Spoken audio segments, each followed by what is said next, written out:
There's a point in life where finances stop being simple, not because you're failing, but because you've been successful.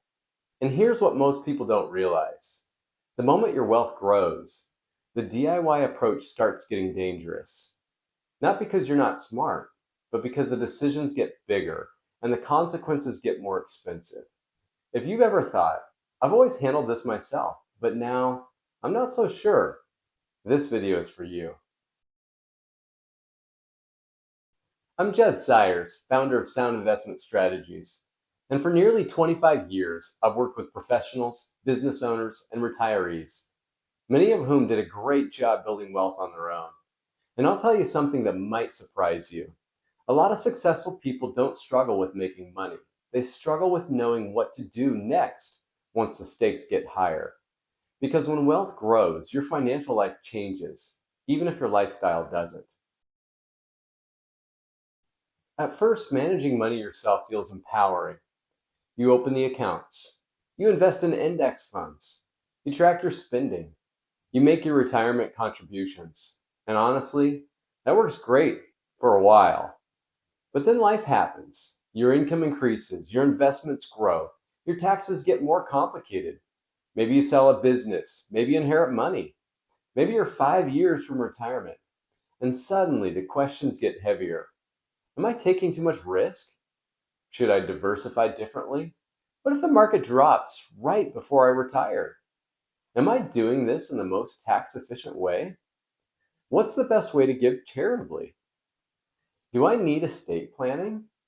And the worst part is, you don't get a clear answer from Google because every answer depends on your situation. Here's a real shift. When you're younger, investing is mostly about accumulation. But when wealth grows, it becomes about coordination. And most DIY investors aren't failing because they picked the wrong fund. They struggle because their financial life becomes a moving puzzle. Multiple accounts, multiple goals, multiple tax rules, multiple experts giving conflicting advice. And the villain becomes uncertainty. Because now every decision feels permanent. And when the stakes get bigger, even successful people start second guessing themselves. I've had conversations with people who are doing extremely well financially, and they'll tell me, Jed, I know I'm doing okay, but I don't feel okay.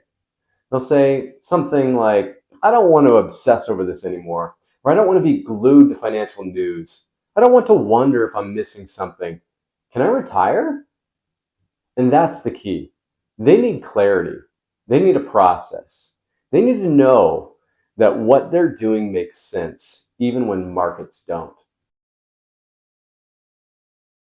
So, what changes when wealth outgrows DIY comfort? Three things. And if you miss these, you can still be successful, but you'll always feel like you're guessing. Change number one: you stop managing money and start managing risk. When you're building wealth, volatility is uncomfortable, but completely manageable. When you've built wealth, volatility becomes personal because now you're not just investing for growth, you're investing to protect what you've built.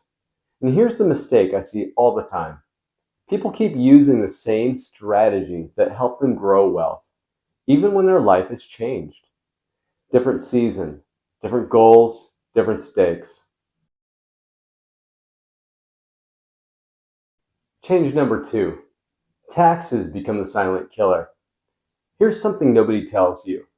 At higher income levels and higher net worth, taxes become one of the biggest wealth destroyers.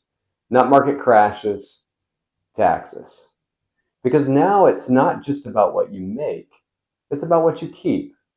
And DIY investors often miss things like tax efficient withdrawal strategies, Roth conversion planning, charitable strategies like donor advised funds, capital gains timing, and how investments impact taxes. And the problem is, these aren't set it and forget it decisions, they're timing decisions. Change number three: you need a process, not a prediction. This is the biggest shift. When wealth grows, most people start looking for certainty. They want the perfect forecast. They want to know, is the market going up or down? Should I wait? Should I go all in? Should I sell? But here's the truth. If your plan requires predicting the future, it's not a plan. It's just a gamble. The goal isn't to be right about the market. The goal is to build a strategy you can stick with through market cycles. Because strong outcomes tend to follow a disciplined process and not the other way around. At the end of the day, successful people don't want higher returns. What they really want is confidence, clarity, and peace of mind. They want to stop feeling like they have to carry this alone. They want to know, I have a plan. I have a process. I'm not guessing. Because the real cost of DIY investing isn't always money. It's mental bandwidth. It's stress. It's the constant pressure of wondering if you're making the right decisions. And that's exactly why we built sound investment strategies. We're not here to impress people with predictions.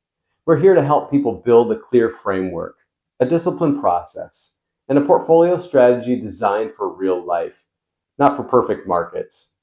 Because once wealth reaches a certain level, your financial decisions stop being about doing it yourself, and they become about building something that lasts. If you're at a point where you've built real wealth, but you're starting to feel uncertain, that's not a sign you're failing. That's a sign your financial life is entering a new season. And what got you here may not be what gets you to where you want to go next. DIY investing works until complexity grows. And when wealth outgrows DIY comfort, the goal isn't to chase the best return. The goal is to build a process that protects your future and gives you peace in the present. Thanks for watching.